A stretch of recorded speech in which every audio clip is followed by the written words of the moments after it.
Waman a'radu an dzikri, banyak manusia berpaling dari Tuhan, tidak menuju kepada Tuhan kehidupannya, maka hidupnya dikuasai perilaku setan.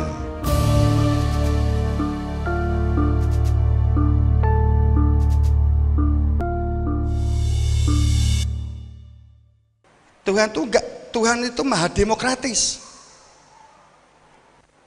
Pada saat ada tamu datang ke pondok, kemudian dia mengatakan, Pak Yai kok liberal banget sih? Saya dituduh begitu. Kemudian saya cerita, lah memangnya kenapa? Ya kan pola pikirnya Pak Yai kan liberal banget. Ya kan Allah kan maha liberal. Loh kok bisa Allah maha liberal? Coba, bagaimana Tuhan itu nggak liberal? Matahari yang bersinar, kemudian air yang dijatuhkan dari langit dan datang dari sumber bawah tanah, Allah tidak pernah membedakan yang menggunakan itu orang kafir atau orang iman. Saat ada matahari yang datang dari timur memberi kehidupan manusia, karena nggak ada matahari seminggu aja itu tidak muncul, pasti jenengan akan paceklik. Dipastikan paceklik. Tanaman nggak akan banyak yang mati, kemudian akan banyak penyakit yang datang pada saat matahari. Faktanya matahari itu bersinar, tidak pernah membedakan yang disinari itu orang iman atau orang sangat kafir. Ya apa enggak? Hujan umpamanya, hujan itu akan menyuburkan tanah dan akan mengembangkan biji yang tumbuh dari tanah. Dia lewat hujan. Kemudian kita nih orang iman nih ya. Kemudian di situ kita kena hujan, dia enggak. Ah ya wajar, wong kamu enggak iman, ya kamu enggak akan kena hujan. Kalau kamu ingin dapat hujan seperti saya, kena air, ya kamu harus iman. Kita enggak pernah begitu kan? Malah kadang terbalik kan, dia yang bisa dapat hujan, tanahnya subur, kita hidupnya malah serakat, bener. Jadi saat kita puasa, jadikan wawasan atau wacana gitu ya. Ya kalau itu ternyata, karena saya hanya membuatkan unsur-unsur pola pikir begitu saja. Pada saat kita berpikir bahwa yang menjadikan tampak wajib itu adalah seandainya kita memberi ungkapan puasa itu wajib, ayatnya adalah berhenti pada kutiba alaikumusiyam, itu titik, berarti itu keliru penjelasan ini. Kalau la'alakum tatakun baru benar. Artinya begini, kalau kamu ingin mudik pulang kampung, umpamanya begitu, kamu ingin mudik pulang kampung, kamu kutiba mewajibkan dirimu ini untuk alas sajaroh, untuk mewajibkan diri kamu itu untuk di atas kendaraan. Diri kamu yang mewajibkan mencari bus, diri kamu yang mencari terminal untuk naik bus supaya kamu sampai rumah, diri kamu yang mewajibkan. Itu berarti kutiba, kamu mewajibkan pada diri kamu karena kamu ingin mudik supaya ketemu orang tua. La'alakum, orang tua, supaya kamu menjadi orang yang dapat bertemu dengan orang tua, maka kamu mewajibkan terhadap diri kamu sendiri untuk naik kendaraan dan punya sangu. Diri kamu yang mewajibkan. Puasa juga begitu. Kutiba yang mewajibkan kamu untuk melakukan puasa itu diri kamu sendiri karena kamu ingin takwa. La'alakum tatakun. Kalau Tuhan terserah kamu puasa, terserah enggak terserah gitu loh. Makanya yang benar, hormatilah orang yang tidak berpuasa. Jadi kalau kamu mengadakan apa namanya sweeping yang enggak puasa, itu keliru, karena ayat itu kutiba, kalimat kutiba itu poso karepmu gak terserah kamu kan gitu. Ini saya mengungkapkan ini supaya begini loh, jangan kaku terhadap orang yang sengit kepada orang yang nggak puasa, relax aja. Kalau kamu sengit kepada orang yang nggak puasa, ya berarti kamu sebenarnya nahan puasanya kepekso kan gitu.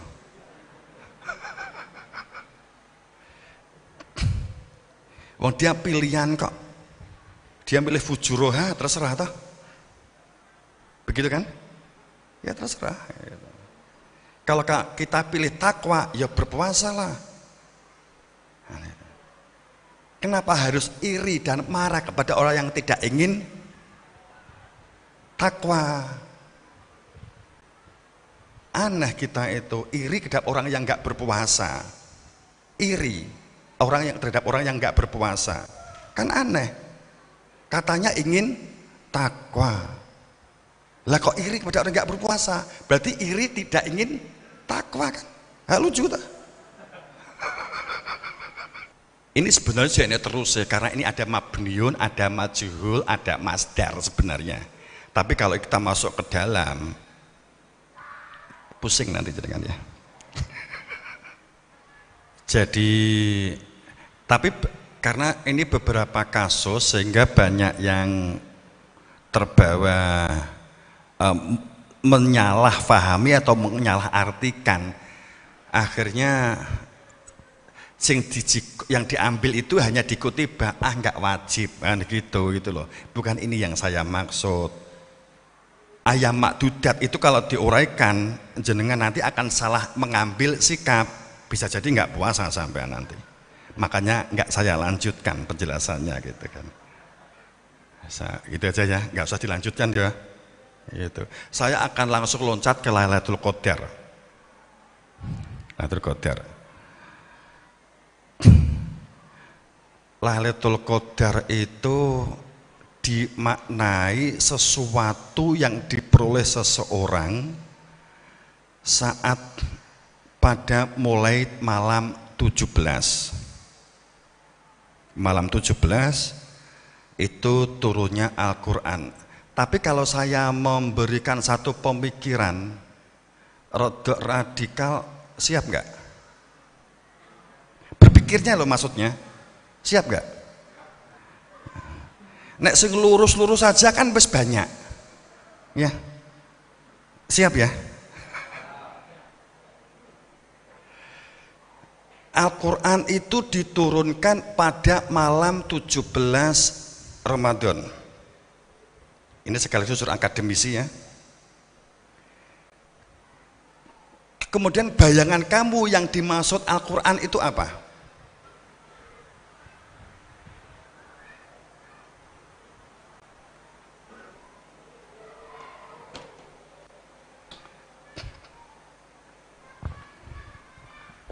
Ini kan, ini Al-Quran kan? Ya. Alhamid gitu loh. Ini kan Al-Quran.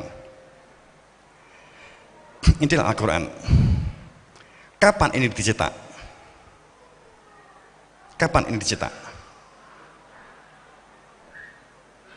Kalau ini dicetak ya tahun ini berapanya?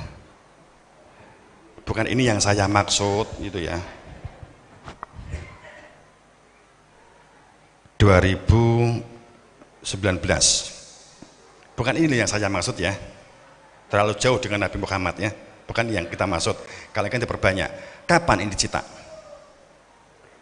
43 tahun setelah Nabi wafat disebut dengan Mushaf Utsmani. Gitu ya. Tuh. Disebut Al-Quran adalah tahun 1621 saat dicetak masih di Swedia. Itu sebenarnya begitu. Itu kemudian cetakan ketiga mulai dicetak di Inggris, walaupun atas. Arab saat itu cik melarat banget. Kenapa? Karena tambang-tambang minyak saat itu belum tereksploitasi, gitu ya. Nah, itu. percetakan pertama ada itu tahun 1100, industrialisasi tahun 1700. Oh ini dikaitnya panjang, itu ada kaitannya. Tapi kalau ini diceritakan saya pusing. Itu ya. Artinya begini ya, jangan memutlakkan yang relatif dan jangan merelatifkan yang mutlak. Ini yang saya maksud akhirnya begini sebenarnya. Kenapa? Terkadang kita masalah sholat, sesuatu yang bersifat relatif kita mutlakkan. Sebagai contoh, saat ada ini kejadian di tempat kami begitu ya, di tempat kami. Saat itu ada teman, ada romo yai, kemudian kita minta dia untuk menjadi imam di kampung begitu. Kemudian dia saat itu langsung Allahu Akbar. Kemudian langsung Alhamdulillahirabbil alamin. Itu langsung banyak jamaah yang mundur. Banyak yang mundur. Kemudian ada yang mundur begitu ya. Kemudian setelah waladdallin, yang kedua langsung sabihisma rabbikal a'laladzi, langsung itu banyak yang mundur. Langsung gremeng di belakang. Imamnya Wahabi langsung mundur.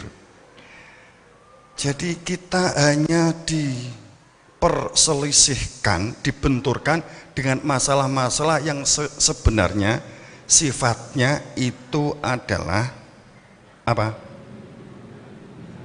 Relatif. Jangan katakan demikian. Zakat 2,5%, batal zakatmu. Katakan demikian. Sekarang sudah dikoreksi 2,71, itu yang benar. Kalau jenengan membaca kitab, banyak kitab bahwa semua ketentuan zakat itu adalah ijma' qiyas. Ini banyak orang yang nggak tahu. Akhirnya dipermasalahkan sesuatu yang seharusnya tidak menjadi masalah. Imam Syafi'i tidak permasalahkan. Imam Hambali memang tidak menggunakan bismillah umpamanya begitu. Hanafi atau Maliki, katakanlah kalau kita ambil ini. Tapi masalah saya katakan sesuatu yang bersifat relatif kemudian dimutlakkan saat kita itu mengkafirkan kelompok yang tidak menggunakan bismillah karena kita beryakinan bismillah dan kita tidak menjadi makmumnya, apa jadinya? Benturan gak akan ada selesainya. Coba kita berpikir secara nalar. Jarak antara Nabi Muhammad ke Imam Syafi'i itu adalah 186 tahun. Itu baru mulai ada pemikiran. Ditulisnya itu adalah 341 tahun setelah Nabi Muhammad wafat. Sekarang pertanyaannya, jika kamu memutlakkan bahwa jika tidak Imam Syafi'i berarti sesat, berarti sama saja kamu menyesatkan orang-orang sebelum Imam Syafi'i. Faham maksud saya? Jarak antara Nabi Muhammad ke Imam Syafi'i itu 300 tahun. Gitu loh ya. Nggak apa-apa toh, kita ngaji cerdas ya. Biar gak doktrin terus begitu, Anda biar tahu gitu. Kemudian pada saat dan kalau dibuat logika begini, makanya pada saat kita sempat didatangi tamu begitu, kemudian saya langsung ngomong begitu, ya iyalah. Kemudian langsung saya mentoke, saya yakinnya Nabi Muhammad tidak bermadhab Imam Syafi'i. Beres. Dan dia lahir sebelum Imam Syafi'i. Kenapa kita harus bingung orang yang tidak bermadhab Imam Syafi'i? Biar kita nggak kaku nih, kita permasalahan krusial beragama ini kan saya kaku, saya makin kaku semakin kaku gitu ya. sudah keadaannya panas, hati ini ikut panas gitu ya. Atau ini malah menambah panas.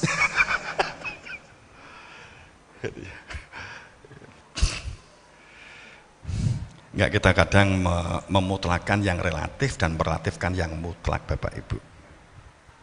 Kalau sesuatu yang bersifat wawasan dan wacana, Bapak Ibu, sesuatu yang bersifat wawasan atau wacana itu sifatnya pasti subjek dan sifatnya itu adalah relatif. Begini loh, begini. Nah, ceritanya. Informasi yang banyak yang beredar di internet atau dimanapun, kemudian informasi atau berita ini kita tampung di dalam otak pikiran kita menjadi bahasanya memori. Akhirnya karena memori maka informasi atau berita itu terekam di dalam otak kita, kemudian masuk ke dalam benak. Saat informasi atau berita ini tidak bersinggungan dengan organ, tidak bersinggungan dengan indera, maka ini disebut wawasan atau wacana. Konkretnya begini, sekarang Rusia menyerang Ukraina.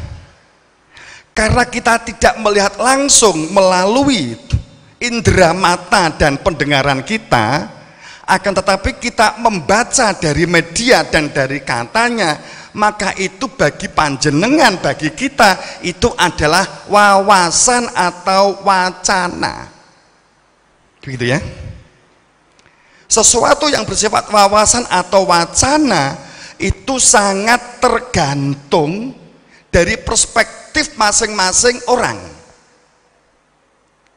Kalau kamu condong kepada Rusia, maka kamu bela Rusia. Kalau kamu condong senang Amerika, maka kamu akan bela Amerika. Tidak akan melihat secara kontekstual, tidak akan menggunakan analisis, hipotesis, sintesis, tidak menggunakan kalimat tafakur. Begitu. Tidak menggunakan kalimat hipotesa, artinya bahwa biarlah objek yang berbicara tentang kebenaran, tidak melihat itu. Tidak melihat sintesa, artinya seberapa besar pengaruhnya peristiwa itu terhadap diri kita. Tafakur itu ada dua makna. Kita melihat objek, manfaat objek, umpamanya kita melihat beras, melihat gabah, melihat padi, maka ada kandungan nutrisi apa yang diperlukan untuk tubuh kita, kandungan-kandungan di dalamnya itu apa, ini kita menghipotesa. Saat kita akan makan, kita membuat sintesa, sejauh mana pengaruh makanan terhadap diri kita. Akan memiliki daya kuat, bisa mikir, bisa ngomong, dan seterusnya, kan begitu ya. Jadi pada saat sesuatu informasi atau berita tidak bersentuhan dengan organ, maka itu disebut wawasan, disebut pengetahuan. Biasanya Bapak Ibu, pengetahuan itu untuk keren-kerenan.